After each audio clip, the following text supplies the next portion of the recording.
On today's episode of Locked On Wild, Kirill Kaprizov wants to go to Chicago. Wait, I misspoke. Chicago wants Kirill to go to Chicago.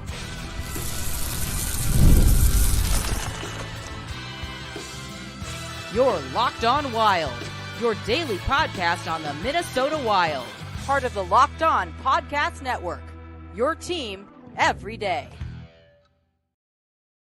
What is happening, everybody? Welcome in to another episode of Locked On Wild, your daily Minnesota Wild podcast. Part of the Locked On Podcast Network. We are your team each and every day.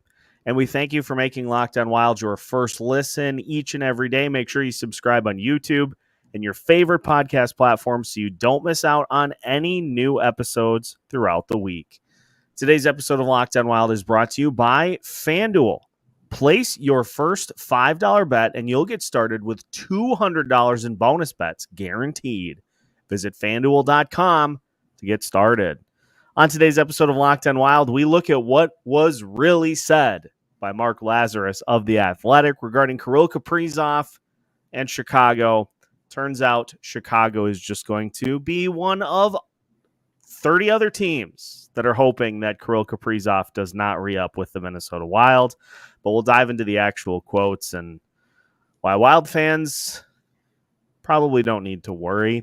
We're also going to take a look at some of the roster leanings as we move through the final few games of the preseason, with one that hopefully will inspire some confidence and one that will probably inspire some eye rolls. My name is Seth Topol, host of Locked On Wild. Since 2021, a credentialed member of the Minnesota Wild media group, and joined, as always, by Alex Micheletti. Vikings won. Victory Micheletti Monday. I'm counting it. But a weird weekend, Alex, because it started with a weird out-of-left-field bombshell that we were trying to, both you and I, in the one group chat and in the other group chat that is much more of the Minnesota Wild podcast landscape, everybody's trying to figure out what on earth is going on, because I read, courtesy of Bleacher Report Open Ice, who, funny enough, tagged Joe Smith in the initial tweeting of this, which it was not a... It was not a Joe Smith quote. Mark Lazarus of The Athletic said a lot could change before then, but the rumor on the draft floor back in June was that Kirill the Thrill wanted to be in Chicago. So, look, Connor Bedard, uber talented. Chicago is trying to build a roster around him as they move forward.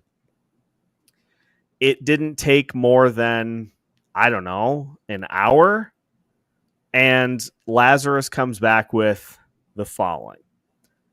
Let me clarify, please. I reported back in June that the Blackhawks see Kaprizov as a potential big add in 2 years. This generation's Marian Hossa, so to speak. Is Kaprizov intrigued by the possibility? Sure. Does he want it now? No. I misspoke extemporaneously on the pod, and he follows that up with, Kaprizov has 2 years left on his contract. This decision is forever away. Nothing is imminent. Nothing is set in stone. Kaprizov is not asking out. Nothing like that. Stand down. I didn't intend to imply otherwise. In short, the Blackhawks have their eye on Kaprizov in 2 years, not the other way around. Alex, the problem is that those are two completely different statements. It is obvious to say Chicago has interest in Kirill Kaprizov coming to them because, as I alluded in the open, every single non-Minnesota Wild team should. And so add them to the list. But that is a very different statement than saying Kirill Kaprizov is interested in going to Chicago.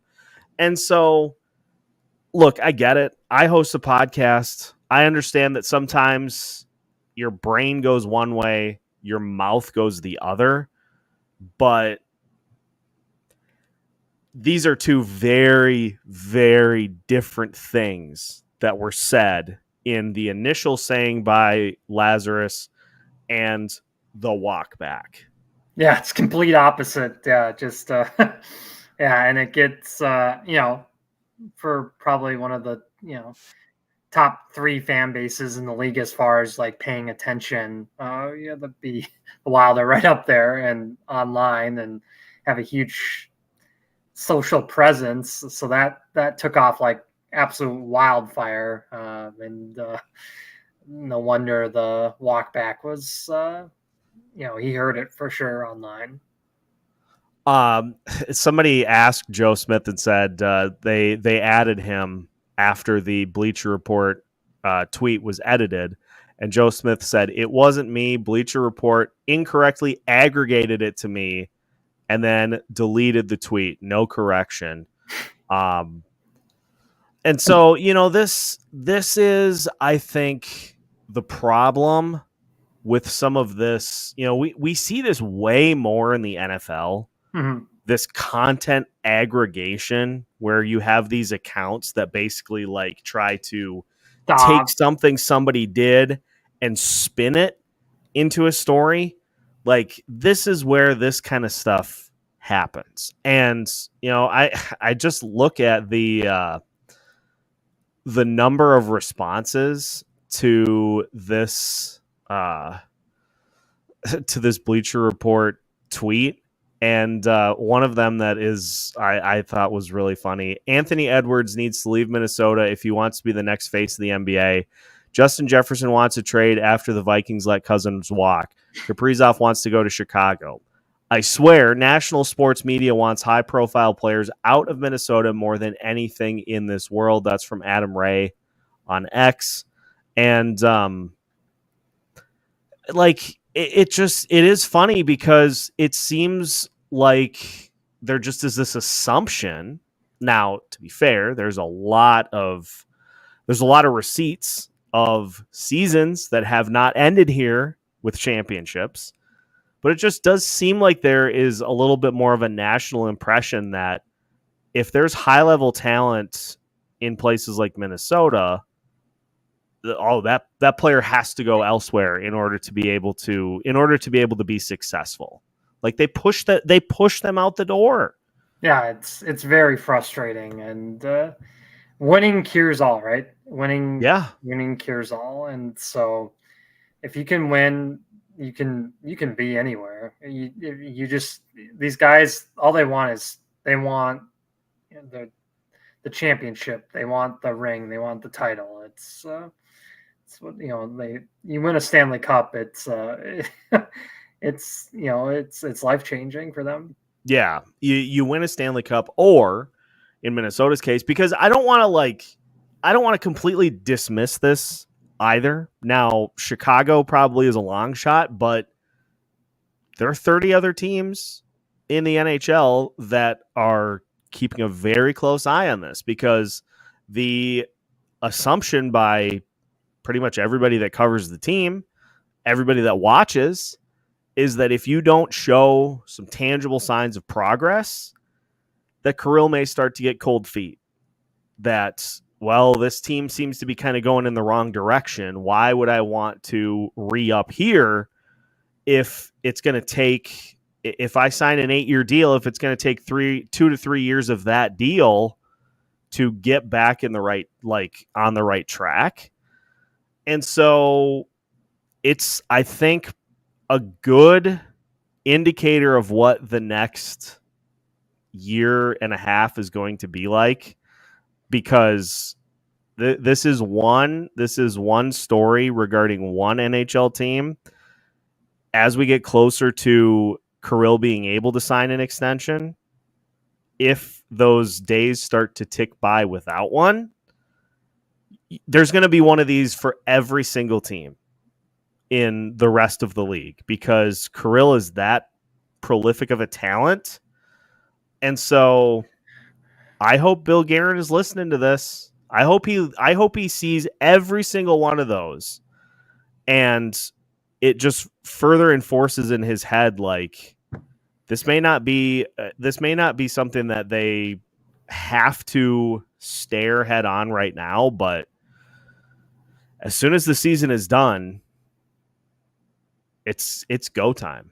Yeah, they gotta get this figured out because look, they don't want it to turn into another Marion Gaborik situation where your other superstar in franchise history is able to walk with no compensation back to the Wild at all.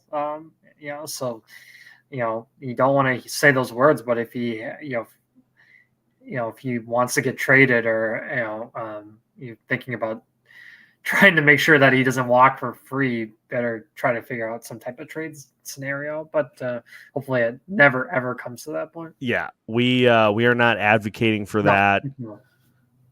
Just trying to point out how funny it is that a statement can have two very different meanings and change everything. In a couple of minutes. Yeah. But that was a fun way to get the weekend started. Now, the Wild played a couple of preseason games over the weekend.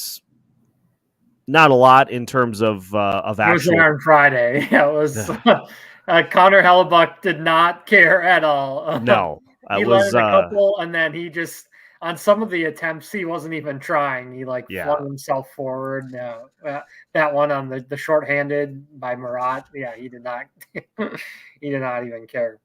We'll do a little bit of a tour of Italy, so to speak. Shout out Olive Garden. We'll do a little tour of Italy of some of the things that we've observed from the preseason over the last few games, and some interesting thoughts from John Hines regarding Damon Hunt. We'll talk about all of that as we continue today's episode of Locked On Wild after this.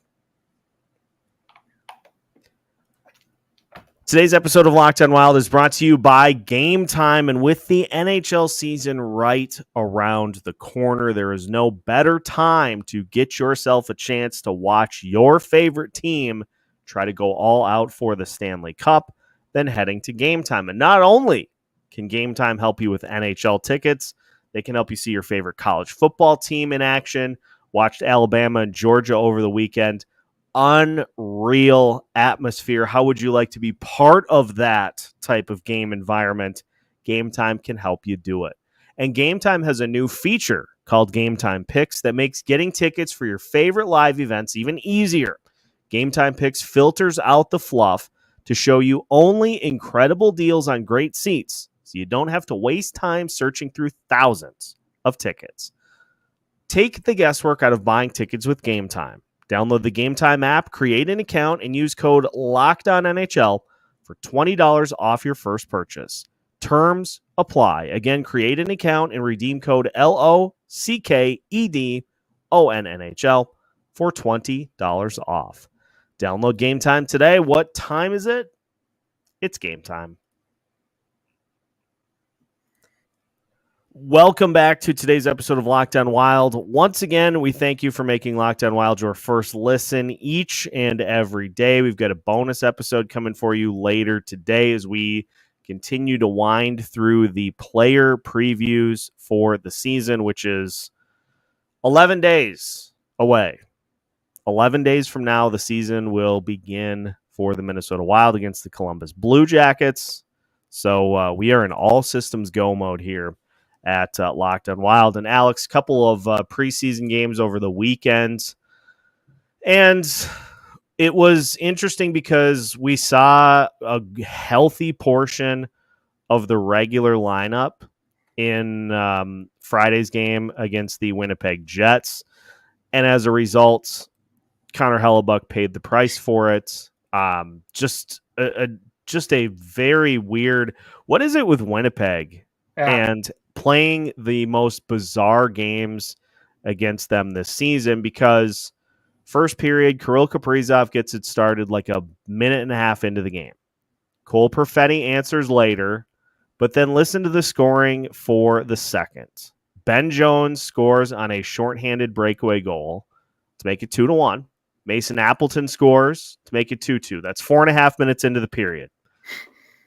From the 4.5 minute mark to the end of the period, the Wild get goals from Joel Eriksson-Ek, Matt Zuccarello, Liam Ogren, Joel Eriksson-Ek again, Kirill Kaprizov again, and Marat Huznadinov shorthanded to take it from a 2-2 game to an 8-2 game. And then Winnipeg scored 3 goals in the final period after John Hines essentially said that's enough. But just crazy 7-period seconds, and Joel Eriksson-Ek had a 5-point night. Kirill Kaprizov had 2 goals. Marat Huznadinov had 2 points. Liam Ogren had a goal. Some insane numbers in that game, and it just, I think that's a lot of what the Wild are hoping for. Now, you did have Yakov Trenin on the second line with Joel Eriksson-Ek, and I don't think it's something that we'll see this season, just because of what Trenin is expected to bring to the table. But you had a chance to see his first preseason action in person, and from what I gathered on Twitter, big thumbs up. Yeah, I didn't think he had as good as wheels as I just see just by watching on TV. But when you see him in person, he's a wrecking ball. He can get moving for how big he is, and he's gonna be a pain to play against. And now I get why they signed him, because he's gonna play a really important part of this team, and gives them another option other than Foligno having to be the tough guy out there on the ice. And so he's going to be so key to the penalty kill and just his physical presence out on the ice. And he's not a goon, he just plays really tough. And you don't really see that a whole lot from this team other than Foligno. And so he's clearly going to fill a key role. Yeah, it's, it is interesting because it seems like it got lost in the shuffle a little bit, because the reaction to the signing of Trenin was just, we've got like 6 of these guys. And so I've kind of tried to push in that direction a little bit with talking with the guys at Locked On Avalanche, talking with Ann at Locked On Predators. Trenin's a good player. Like, he brings, and I think the big takeaway is that he is going to bring better what a handful of Wild players have not been good at. And so his signing is not as questioned as having some of these other guys on the roster that just don't do it effectively. Yeah.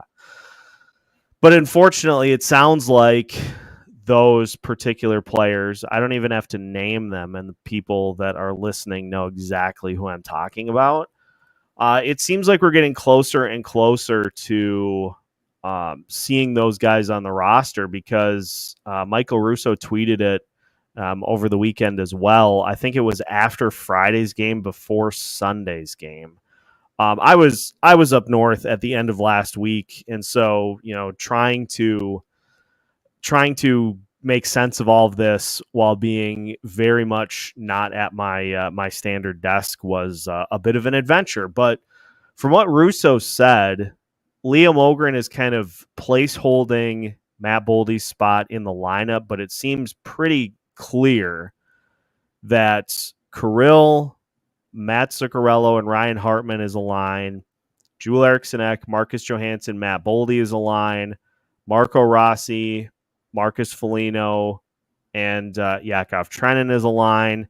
And it seems pretty likely that fourth line is going to be Jacob Lauko, Marat Huznadinov, and Freddie Gaudreau, which means there is no spot for Riley Height.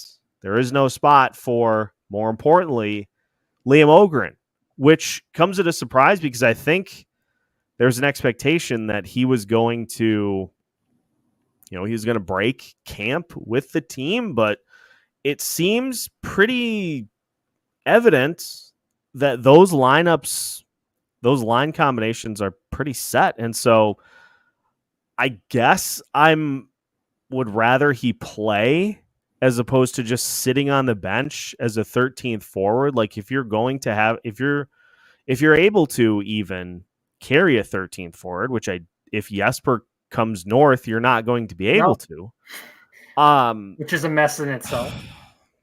I guess I would rather it be one of the guys who has been in the NHL before, as opposed to just having Liam sit and play once every 5 to 6 days. But this comes back to this entire discussion of like, what is more beneficial for these prospects? And it seems like the Wild are in this position where they say it is more valuable for these guys to learn how to be NHLers than it is for them to play. And look, I'm not a GM, but I feel like the opposite is the accurate statement.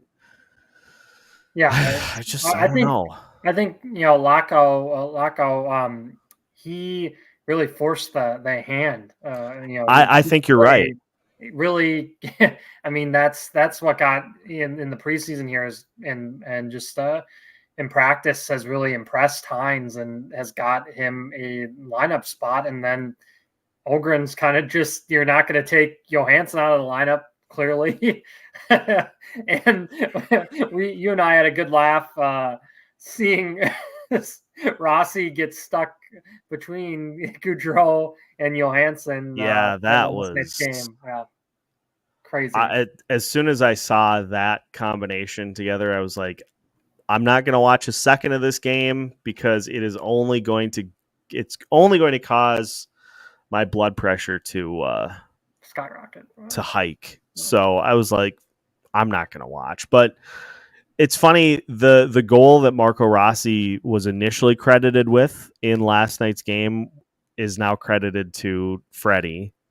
And so Freddie goes from a 2-shot night, with that being pretty much it, to having the goal. For those that are curious about the particulars for a certain other player who will remain nameless, 2 shots on goal and 2 hits in 17 minutes and 1 second on ice, which I think eclipses several games from last season. So, and I saw Spoke Z post on X that this particular player had an absolutely flawless zone entry, and I'm like, okay, we're all trolling here. Yes. Like, there it is. Yes. So obviously there still are a couple preseason games, but from what I gathered on the tea leaves, there's going to be a big roster cut down before Tuesday's game, and the final 2 games of the year will still feature some prospects, because I'll be shocked if we don't see most of the full lineup on Tuesday and then none of the full lineup on Friday. Yeah, can't do that. The final tilt before the season starts. But I mean, at this point, I don't know what to say, because I'm going to try to save myself some angst with the season having not even started. And I mean, we're seeing it in the preseason too. These teams, some nights are just in preseason are throwing out goon squads. Yeah. And you saw Patrick Laine. I mean, he might be out for a long time, and just it's crazy. Some of the teams are playing some NHLers, and some are, like you said, journeymen. Career AHL guys who they're in the organization, but they don't have a legitimate shot at making the team. Hey, go out and fight this guy. Like, okay, cool, awesome. Or hey, go hit this guy as hard as you can.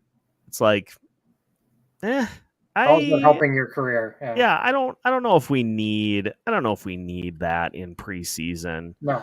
Like, preseason should be about getting reps, getting special teams reps, getting reps in general, getting yourself acclimated and ready for the start of the season, as opposed to trying to set the tone. Like, set the tone from day one of the regular season. Right. That's not the preseason. Not for something that doesn't count. No. I did want to finish today's episode because John Hines had some very glowing things to say about Damon Hunt. And so, as much frustration as we feel that Liam Ogren is, it seems like, destined to start the season in Iowa, maybe we get a surprise roster move that shakes things up here a little bit. So we'll talk about Damon Hunt's play in the preseason and what John Hines had to say about it as we finish today's episode of Locked On Wilds after this. Today's episode of Locked On Wild is brought to you by FanDuel. Hey, NFL fans, you can start the season with a big return on FanDuel, America's #1 sportsbook. So when you get a hunch in the middle of the game, you can check out the latest stats, view live play-by-play, and so much more on the same page where you place your bets. You don't have to have 80 tabs open like I do when I'm tracking my fantasy football team, which, by the way, is right now winning. Colton, if you're listening to this, I'm sorry that your team did not have a good week, but I'm pretty close to being 3-1. So humble brag. But you can get all of the stats and influence all of your betting decisions all in one spot. And best of all, when you place a bet today, you'll get started with $200 in bonus bets guaranteed when you place your first $5 bet. Doesn't even have to be a winner. Like if you took the second half under on Vikings Packers, you still would get $200 in bonus bets, even though there was no chance that was going to hold. Vikings still won. But anyway, if you would like to get your season started, head to FanDuel.com today. FanDuel, official sportsbook partner of Locked On.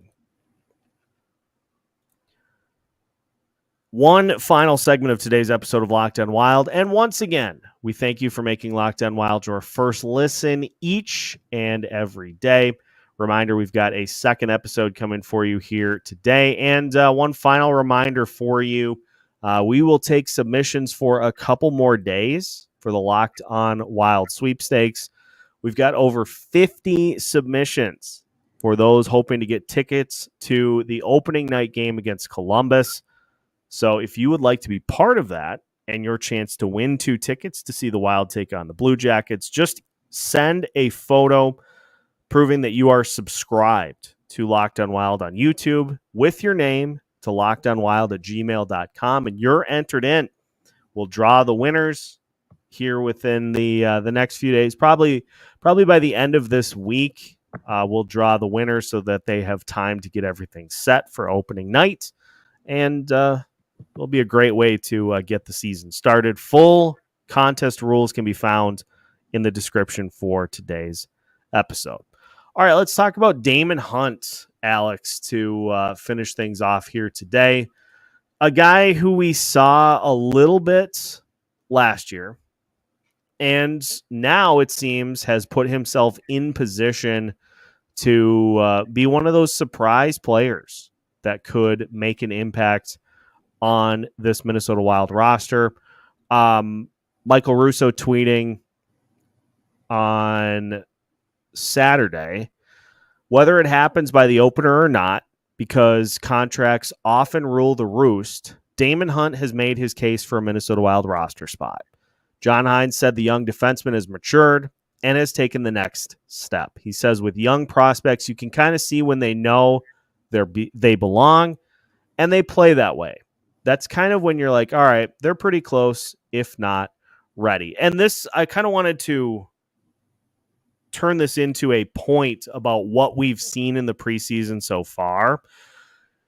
The big indicator for these players is when they start to stand out from the rest of the prospect pool.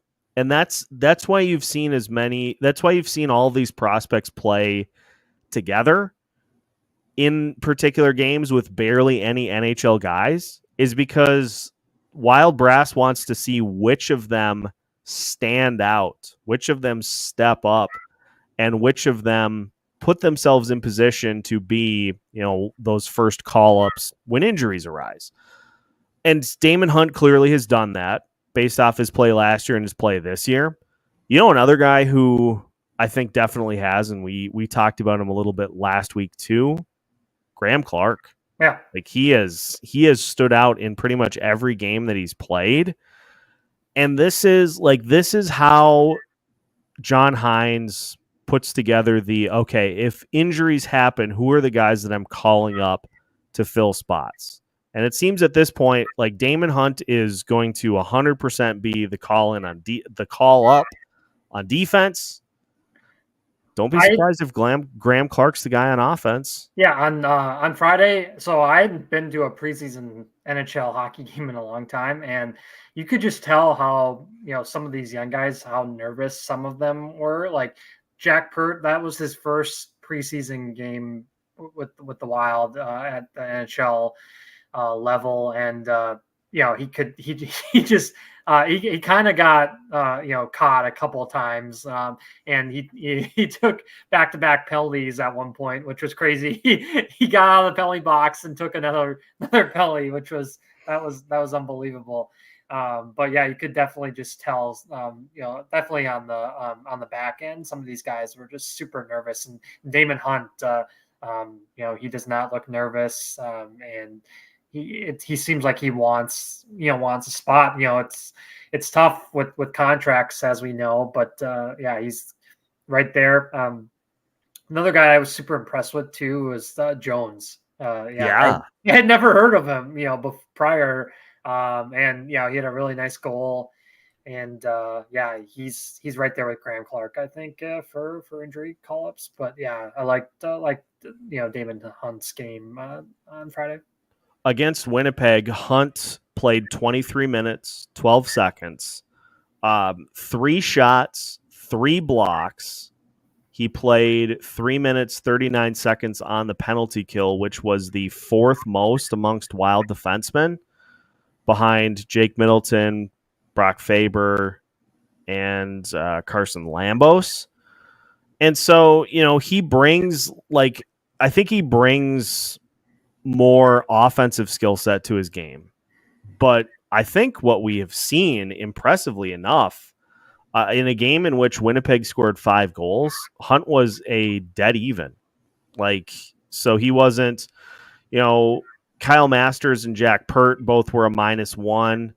But late in that game, John Hines just kind of called off the dogs essentially, and Winnipeg said, "No, we play for pride. We're going to continue to try to score." They finally pulled the Hellebuck too. He couldn't wait to get back to Winnipeg. Yeah, that was just. That's a guy who knows exactly what he needs to do to get ready for the season. And the moment that it went off the rails, he's like, "Nope, I'm done. I'm out." He had no care factor. Yeah, he's like, I am not going to do this anymore. He was letting up rebounds, just right 2 guys. It was no one in front of him was doing anything, and so I was surprised at the performance, but then the preseason is such a roll of the dice, right? I was wondering aloud to myself after I think it was against Dallas, where none of the regulars played. 2 4th-line guys played, and that was it. I was like, do other teams do this? And then I looked at one of the other games that was going on, and it was Edmonton, and I think they were getting the absolute tar beat out of them. And I looked at the lineup, and I'm like, I've literally never heard of any of these players that are in. I was like, so clearly other teams do this too. Right, yeah. But just PTO guys, and yeah. It is going to be really interesting to see what the final makeup of this roster looks like, because I don't know if they're going to are they going to start with 3 goalies right off the bat? Seems like it, yeah. Which is, I mean, they're rolling the dice doing this because, I mean, thank goodness they have assistant GMs now, but they don't have to go to the NHL to help with their cap. But I mean, it's gonna be cap gymnastics all season if they try to pull this off. And we know this team clearly has trouble staying 100% healthy. So yeah, it could go away quick, but they're trying to do it, which is just mind-boggling. Hockey season is already here. So good for Damon Hunt. Yes. We'll see if he makes the roster or is just that first line of call-ups. And beyond that on offense, it's going to be really interesting to see who ends up getting the call because, like you said, there will be injuries. Oh, 100%. And I mean, you take a look, especially that second line, it's still, I mean, the way Ek is playing right now, it's just, he looks like he's going to take off. And I mean, him and Boldy, that's going to be that second line. They need a wing. So, I mean, if Johansson can't do it, and if they have to call somebody up that, for a third, fourth liner that gets injured, there's that opportunity for someone if it, Johansson continues to be a cardio boy and not do anything. If you're one of those call-ups, if you're a Clark, if you can impress, you might get a chance in that top six. You are one call away at all times if you are a young prospect, and so separate yourself, and your time will come. That's what we've got for you here for today's episode. So again, as mentioned, make sure to check out our bonus episode coming later for you here today as we continue player previews, and we'll just continue to keep you up to date on everything Minnesota Wild related as we get closer and closer to the start of the season, just 11 days away. So it'll be here before you know it. Make sure to hit that like button and subscribe on YouTube so you don't miss out on any new episodes throughout the week. We've got new episodes for you every Monday through Friday as part of the Locked On Podcast Network.